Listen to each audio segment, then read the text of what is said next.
అందరికీ నమస్కారం. ఈరోజు కథ హిట్లర్ ఎపిసోడ్ 5.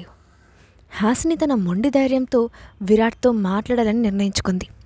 కానీ పరిస్థితులు ఆమెను ఊహించని సంఘటనలకు గురిచేస్తాయి. అవేంటో ఇప్పుడు చూద్దాం. ఇది సుత్తిపప్పులో అటాక్. విరాట్తో డిగ్రీ విషయం ఖచ్చితంగా తెలుసుకోవాలనుకున్న హాసిని కాలేజ్ నుంచి ప్యాలెస్లోకి వస్తూ, ఈ హిట్లర్ నా లైఫ్తో ఆడుకుంటూ ఊరుకుంటానా, ఇవాళ తాడో పేడో తేల్చేస్తాను అని కోపంగా అనుకుంది. మామూలుగా హాసినికి విరాట్ అంటే చాలా భయం. అయినా అప్పుడప్పుడు ఆమెలోని మొండిపిల్ల బయటకు వచ్చేస్తూ ఉంటుంది. ఈ రోజుల పరిస్థితుల కారణంగా ఆమె చాలా కోపంగా ఉంది. కాబట్టి విరాట్తో ఖచ్చితంగా మాట్లాడాలన్న మొండి ధైర్యం కలిగింది. లోపలికి ఎంటర్ అవుతున్న హాసిని హాల్లో ఏడుస్తూ కూర్చున్న అమ్మాయిని చూసి ఒక్కసారిగా ఆగిపోయింది. విరాట్, నువ్వు ఇలా చేస్తావని నేనెప్పుడూ అనుకోలేదు అని లోపల కూర్చున్న బ్యూటీ బాగా ఏడుస్తూ అనింది. అక్కడ కూర్చున్న అమ్మాయి హీరోయిన్కి ఏమాత్రం తీసిపోదు అని హాసిని కూడా అనిపించింది. వైట్ డ్రెస్లో ఉంది ఆ అమ్మాయి. అమ్మాయిలు ఏడుస్తూ కూడా అందంగా ఉంటారని ఈ అమ్మాయిని చూస్తే తెలుస్తోంది. అదే నేనైతే ఈ పాటికి చిత్తురేగిపోయి కాటుకు కారిపోయి చంద్రముఖి చెల్లల్లా ఉండేదాన్ని అని అనుకుంది హాసిని. అయినా ఈ హిట్లర్ ఏకంగా తన గర్ల్ ఫ్రెండ్ని ఇంటికే తెచ్చుకున్నాడే, కనీసం నేను కూడా ఇదే ఇంట్లో ఉన్నానని సెన్స్ కూడా లేదా అని మనసులో తిట్టుకుంది హాసిని. కావ్య, నువ్వు అనవసరంగా సీన్ క్రియేట్ చేస్తున్నావు అన్న విరాట్ మాటలు విని ఆ అమ్మాయి పేరు కావ్య అని అర్థమైంది. ఒక్కొక్కరికి ఒక్కో క్యారెక్టర్ విపరీతంగా నచ్చుతుంది.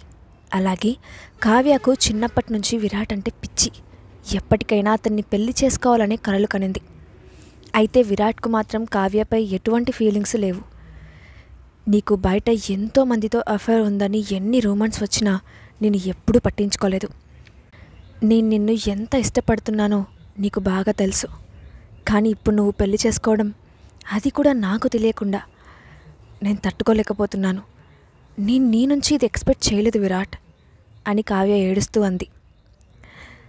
విరాట్ రియాక్షన్ ఏంటి అని అతని వైపు చూస్తున్న హాసిని ఎటువంటి ఎమోషన్ లేకుండా ఉన్న విరాట్ ఫేస్ని చూసి, ఈ face by birth manufacturing defect అనుకుంటా, ఎప్పుడు కోపంగా చూడడం, అరవడం తప్ప పక్క వాళ్ళ ఎమోషన్తో అసలు పనేలైనట్టు కూర్చుంటాడు అనుకుంది హాసిని. విరాట్, నీకు ఇష్టం లేకుండా ఈ పెళ్ళి ఎందుకు చేసుకున్నావో నాకు ఇప్పటికీ అర్థం కావడం లేదు. అయినా నువ్వు ఆ అమ్మాయితో ఎలా బిహేవ్ చేస్తావో అని కావ్య అడిగిన ప్రశ్నకు హాసిని కూడా ఎక్సైట్ అయింది. అది అలా అడుగు కావ్య, ఇలా నన్ను ఎందుకు పెళ్లి చేసుకున్నాడో అన్న విషయం తెలుస్తుంది అని టెన్షన్గా విరాట్ రిప్లై కోసం హాసిని అతని వైపు చూసింది. చూడు కావ్య, ఏది ఎలా జరిగిందన్న సంజాయిషులు ఎవ్వరికి ఇవ్వాల్సిన అవసరం ఈ విరాట్ వర్మకు లేదు. ఇప్పుడు నాకు పెళ్లి జరిగింది, ఇట్స్ ఫైనల్ అని కఠినంగా అన్నాడు. విరాట్ నుంచి ఈ రిప్లై ఎక్స్పెక్ట్ చేయని కావ్య కాస్త స్టన్ అయింది. అంతేనా విరాట్, ఇంకొక్కసారి ఆలోచించు అని వేదనగా అంటున్న కావ్య వైపు నిర్లిప్తంగా చూసి, నేను ఏది సెకండ్ టైం రిపీట్ చేయను కావ్య అని చెప్పి విరాట్ కామ్గా తన స్టడీ రూమ్లోకి వెళ్ళిపోయాడు. తను ఇంత బాధపడుతున్నా ఏ రియాక్షన్ ఇవ్వకుండా వెళ్ళిపోయిన విరాట్ని చూసి కావ్య బాధపడుతూనే తనను తాను కంట్రోల్ చేసుకొని పైకి లేచింది. కావ్య బయటికి రావడం గమనించిన హాసిని కూడా అప్పుడే లోపలికి వస్తున్నట్లు హాల్లోకి ఎంటర్ అయింది. కావ్య మాత్రం హాసిని వైపు కోపంగా చూసి విసురుగా బయటకు వెళ్ళిపోయింది. ఆమె బిహేవియర్ అర్థం కాని హాసిని ఆ విషయం గురించి ఎక్కువగా ఆలోచించకుండా తన డిగ్రీ సర్టిఫికేట్ తీసుకొని స్టడీ రూమ్ దగ్గరికి వెళ్ళింది. కనీసం తలుపు కూడా తట్టకుండా నేరుగా స్టడీ రూమ్లోకి వచ్చిన హాసినిని చూసి చూడనట్లుగా ఉన్నాడు విరాట్. ఇది మీరు చేసిన పనే కదా అని హాసిని తన చేతిలోని డిగ్రీ సర్టిఫికేట్ చూపిస్తూ కాస్త కోపంగా అడిగింది. వెంటనే విరాట్ ఆమె చేతిలో నుంచి ఆ సర్టిఫికేట్ని అందుకొని, నువ్వే కదా అన్నావు గ్రాడ్యుయేషన్ అయ్యేంత వరకు నన్ను ముట్టుకోవద్దని. ఇప్పుడు నువ్వు గ్రాడ్యుయేట్ అయ్యావు కాబట్టి ఇక మనం ఇద్దరి మధ్య ఎటువంటి అడ్డు ఉండదు అని విరాట్ చేయి చాపి హాసిని హక్ చేసుకోవడానికి ట్రై చేస్తూ అన్నాడు. హాసిని అతని నుంచి దూరంగా జరిగి, ఇది పూర్తిగా చీటింగ్. నేను టైం అడిగింది నా ఓన్గా నా డిగ్రీ కంప్లీట్ చేసి గ్రాడ్యుయేట్ అవ్వడానికి, ఇలా చీటింగ్ చేసి సర్టిఫికేట్ తెచ్చుకోవడానికి కాదు. అయినా మీకు అంత తొందరగా ఉంటే ఇంకో పెళ్లి చేసుకోండి అని చిరుబురులాడుతున్న హాసినిని విరాట్ మొరటుగా లాగి కిస్ పెట్టడంతో మధ్యలోనే ఆగిపోయింది. ఒక్క నిమిషం విరాట్ వలన హాసినికి ఊపిరి ఆగినంత పని అయిపోయింది. తనకు ఎదురు చెప్పినందుకు హాస్నిని కసితీరా కిస్ చేసిన తర్వాత వదిలిపెట్టాడు విరాట్.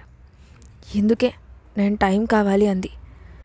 సమస్య గ్రాడ్యుయేషన్ది కాదు, నేను ఇప్పుడే దేనికి రెడీగా లేను, మీకు అమ్మాయిలతో డీల్ చేయడం అస్సలు రాదు అని హాస్ని వాచిన తన పెదాలను తుడుచుకుంటూ ఏడుపు గొంతుతో అంది. ఏ మూడ్లో ఉన్నాడు ఏమో విరాట్ కాస్త మెత్తపడ్డాడు. సరే నీకెంత టైం కావాలి అని సూటిగా అడిగాడు. కనీసం ఒక 10 months అయినా టైం కావాలి అని చెప్పింది హాస్ని. 10 monthsా? చాలా ఎక్కువ, కుదరదు, 1 month అంతే అన్నాడు విరాట్. అయ్యో 1 month అస్సలు కాదు, 1 month అంటే ఇట్టే గడిచిపోతుంది, కనీసం 5 months అని హాస్ని కంగారుగా అంది. ఓకే 2 months అన్న విరాట్ మాటలకు కాదు 3 months అని అంది. తనకు కావాల్సిన రిప్లై వచ్చినట్లుగా కాస్త సాటిస్ఫై అయిన విరాట్ ఓకే గుడ్ 3 months, కానీ ఆ తర్వాత ఒక్క సెకండ్ కూడా నీ ఎక్స్క్యూజ్ నా దగ్గర చెల్లవు, గుర్తుపెట్టుకో అని చెప్పి అక్కడి నుంచి వెళ్ళిపోయాడు విరాట్ వర్మ. తన చేతిలోని డిగ్రీ సర్టిఫికేట్ని వెళుతున్న విరాట్ని కన్ఫ్యూజ్డ్గా చూసిన హాస్నికి అసలు విషయం లేటుగా అర్థమైంది. ఈ హిట్లర్ కావాలని నన్ను కన్ఫ్యూజ్ చేసి మరీ 3 monthsకి ఒప్పించాడు. అయినా 3 నెలల్లో ఏం జరుగుతుంది, సర్లే ఏదో ఒకటి, ప్రస్తుతానికి తప్పించుకున్నాను, తర్వాత విషయం తర్వాత ఆలోచించవచ్చు అనుకుంటూ తన రూమ్లోకి వెళ్ళిన హాస్నికి ఆ రోజు నైట్ టెన్షన్కి అసలు నిద్ర పట్టలేదు. ఆకలి వేయడంతో నైట్ 10 గంటలకి స్నాక్స్ కోసం కిందకు వచ్చిన హాస్నికి వంటగదిలో ఉన్న హెడ్మేట్ సరిత కనిపించింది. ఆవిడని చూడగానే కావ్య విషయం హాస్నికి గుర్తొచ్చింది. అప్పుడే కిచెన్ క్యాబిన్ క్లీన్ చేసి వెళ్ళబోతున్న సరిత హాస్నిని చూసి మేడం ఏమన్నా కావాలా అని ఎంతో పొలైట్గా అడిగింది.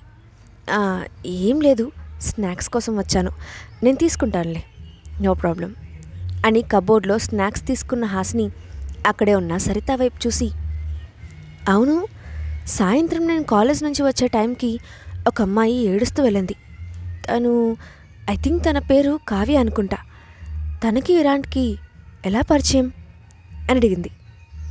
హాస్ని నోట నుంచి కావ్య పేరు విన్న సరిత ఒక్కసారిగా స్టన్ అయింది. కానీ ఎలాంటి రిప్లై ఇవ్వకుండా కామ్గా ఉండిపోయింది. ఆ అమ్మాయి విరాట్కి బాగా తెలుసా అని హాస్ని రెట్టించి అడిగింది. కావ్య మేడం విరాట్ సార్ వాళ్ళ కజిన్, చిన్నప్పుడే కావ్య మేడం వాళ్ళ మదర్ చనిపోతే మేనత్త అయిన విరాట్ సార్ మదర్ ఆమెని తన సొంత కూతురులా పెంచారు అని చెప్పిన సరిత మాటలు విని హాస్నికి కాస్త పరిస్థితి అర్థమైంది. పర్వాలేదు, నేనెవరికీ చెప్పను, ఆ కావ్య విరాట్ని లవ్ చేసిందంట అని క్యూరియస్గా అడుగుతున్న హాస్నికి నీకేమైనా డౌట్స్ ఉంటే అడగాల్సిందే నన్ను అన్న విరాట్ గొంతు విని ఒక్కసారిగా ఉలిక్కిపడింది. దొరికేసా అని ఈ హిట్లర్ నైట్ నిద్రపోడా, ఎప్పుడు ఇంట్లో డెవిల్లా తిరుగుతూనే ఉంటారు అని మనసులో తిట్టుకుంటూ హాస్ని తల వంచుకొని అతని వైపు తిరిగింది. విరాట్ అక్కడికి రావడంతో సరిత కామ్గా అక్కడి నుంచి వెళ్ళిపోయింది. ఏమీ తెలియని అమాయకురాల్లాగా నిలబడిన హాసిని చూసి ఇప్పుడు చెప్పు, ఏం కావాలి నీకు, ఎవరి గురించి తెలుసుకోవాలి అని విరాట్ అడిగాడు. అయ్యో క్యాజువల్గా అడిగానంతే, ఇంకేం లేదు, అయినా ఒకరి గురించి తెలుసుకోవాల్సిన అవసరం మనకు లేదు కదా, బాయ్ గుడ్ నైట్ అని కంగారుగా అంటూ అక్కడి నుంచి పారిపోయింది హాస్ని. నెక్స్ట్ డే తర్వాత లేచిన హాస్ని కాలేజ్కి ఎర్లీగా బయలుదేరింది. విరాట్ ఇచ్చిన మాట ప్రకారం గత కొన్ని రోజులుగా తనని ఎటువంటి ఇబ్బంది పెట్టడం లేదు. చెప్పినట్లుగానే 3 months అయ్యేదాకా తన జోలికి రాడనే విషయం హాస్నికి బాగా అర్థమైంది. తన తల్లి చనిపోయేటప్పటి నుంచి హాస్నిని బలరాం కాస్త తక్కువగానే చూస్తూ వచ్చాడు. అందుకని మొదటి నుంచి తనకిచ్చిన ఫెసిలిటీస్ కూడా లిమిటెడ్గానే చెప్పుకోవచ్చు. హాస్టల్కి షిఫ్ట్ అయిన తర్వాత హాస్ని తనకు వచ్చే స్కాలర్షిప్తోనే సర్దుకొని ఉండడానికి అలవాటు పడింది. అయితే విరాట్ తనకు అన్ని ఫెసిలిటీస్ ఇవ్వడం హాస్నికి కాస్త హ్యాపీగా ఉంది. హాయ్ హాస్ని, ఇవాళ అందరం నా బర్త్డే పార్టీ సందర్భంగా నైట్ పార్టీకి వెళ్తున్నాం, వస్తావా అని హాస్ని క్లాస్మేట్ అడిగింది. కాలేజ్ గర్ల్స్ అప్పుడప్పుడు నైట్ టైం పబ్స్కి బర్త్డే పార్టీస్కి వెళ్ళడం అలవాటే. హాస్ని కూడా వీళ్ళతో వెళ్ళేది. ఎన్నో టెన్షన్స్ ఉన్న తన లైఫ్లో ఇలా ఫ్రెండ్స్తో గడిపే కొన్ని మూమెంట్స్ బాగా రిలాక్సింగ్గా ఉండేవి.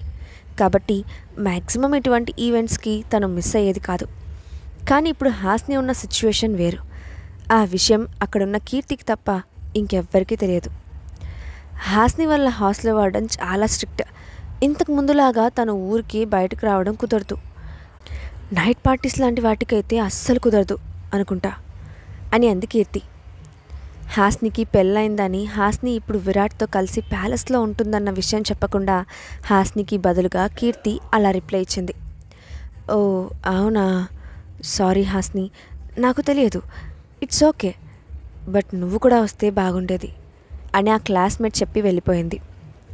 కీర్తి మాటలు విన్న హాస్ని కాస్త అప్సెట్ అయినప్పటికీ నన్ను పార్టీస్కి వెళ్ళొద్దని విరాట్ ఇప్పటివరకు చెప్పలేదు, కాబట్టి నేను ఇన్ఫామ్ చేసి వెళ్ళొచ్చు అనుకుంటాను. నేను వస్తాను అని కీర్తితోంది. ప్యాలెస్ మేనేజర్కి కాల్ చేసి నైట్ ఫ్రెండ్స్తో బయటకు వెళ్తున్నా కాబట్టి రావడం లేట్ అవుతుందని ఇన్ఫామ్ చేసింది హాస్ని. నైట్ 9 అవుతూ ఉంది. మూన్లైట్ క్లబ్లో అందరూ మంచి జోష్లో ఉన్నారు. హాస్ని ఫ్రెండ్స్ అందరూ పార్టీ కోసం బాగా రెడీ అయి వచ్చారు.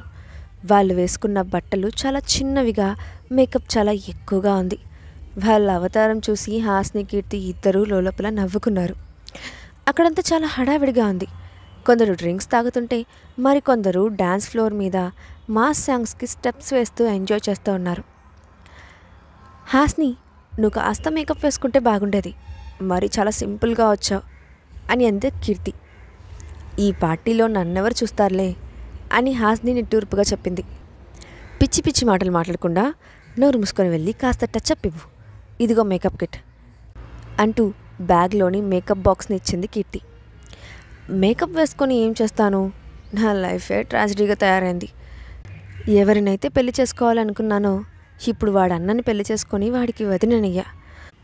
ఆ హిట్లర్ని తలుచుకుంటేనే నా అరికాల నుంచి పొగ వస్తుంది అని అంది హాస్ని. హాస్ని, నువ్వు అనుకున్నంత ట్రాజడీ అయితే ప్రస్తుతం నీ లైఫ్లో లేదు. ఎప్పుడూ నెగిటివ్గానే కాదు, కాస్త పాజిటివ్గా ఆలోచించవే. నా ఉద్దేశం ప్రకారం నువ్వు విరాట్కి ఒక్క ఛాన్స్ ఇవ్వడం బెటర్ అంది కీర్తి. ఛాన్స్ ఇవ్వాలా? ఎందుకు, నన్ను చంపడానికా అని హాస్ని ఆవేశంగా అడిగింది. ఎందుకే అలా అంటావు? చూడు, నువ్వు చెప్పిన కండిషన్స్కి కొన్ని ఆయన ఒప్పుకున్నాడు కదా. ఏమో, ఈ 3 months తర్వాత అతని ఫీలింగ్స్ నీ పట్ల మారి నిన్న ఆ మహి కంటే బాగా చూసుకోవచ్చేమో అని అంటున్న కీర్తిని హాస్ని కోపంగా గిచ్చింది. ఇంతలో అక్కడికి వచ్చిన ఒక మిడిల్ ఏజ్ పర్సన్ హాస్ని వైపు చూస్తూ, హలో, నా పేరు అమిత్, ఈ సిటీలోనే పెద్ద బిజినెస్ మ్యాన్ని. పబ్కి వచ్చినప్పటి నుంచి చూస్తున్నాను. నా కళ్ళకు మీరు తప్ప ఇంకెవ్వరు కనిపించడం లేదు అని వెకిలిగా నవ్వుతూ అన్నాడు. అప్పటికే విరాట్ గురించి బాగా ఫ్రస్ట్రేషన్లో ఉన్న హాస్ని ఆ కోపమంతా అమిత్పై చూపించింది. ఏయ్ చాలు, నీలాంటి వాళ్ళని ఎంతోమంది చూసాం. కామ్గా కూర్చొని ఉన్నాం కదా, పడేద్దామనుకుంటే 4 గుద్దులు గుద్దుతా, పోయి నీ పని చూసుకో అని అతన్ని కోపంగా తరిమేసింది హాస్ని. తర్వాత ఫ్రెష్ అవ్వడానికి బాత్రూమ్ వైపుకు వెళ్ళింది. ఆమె బాత్రూమ్ నుంచి బయటకు వచ్చే టైంకి 4 అబ్బాయిలు ఆమెను అడ్డుకున్నారు. ఏ బ్యూటీ, ఒంటరిగా ఉన్నావా? మాకు కాస్త కంపెనీ ఇవ్వచ్చు కదా అని హాస్నిని ముట్టుకోవడానికి ట్రై చేస్తూ ఆ గ్యాంగ్లో ఒకడు ముందుకు వచ్చాడు. బాడీ బిల్డర్స్లా భయంకరంగా ఉన్న వాళ్ళని చూసి భయపడిన హాస్ని ఏం చేయాలో అర్థం కాక అక్కడే స్టాచ్యూలా నిలబడిపోయింది. మరిప్పుడు ఏం జరగబోతోంది? హాస్ని ఆ రౌడీల నుంచి తప్పించుకోగలదు అనుకుంటున్నారా? నెక్స్ట్ పార్ట్లో చూద్దాం. ఈ స్టోరీ అప్డేట్ ఎలా ఉందో కింద కామెంట్ బాక్స్లో మీ ఒపీనియన్ని షేర్ చేయండి. అలాగే ఇలాంటి మరిన్ని స్టోరీస్ కోసం మా ఛానల్ని తప్పకుండా సబ్స్క్రైబ్ చేసి పెట్టుకోండి. Thanks for watching.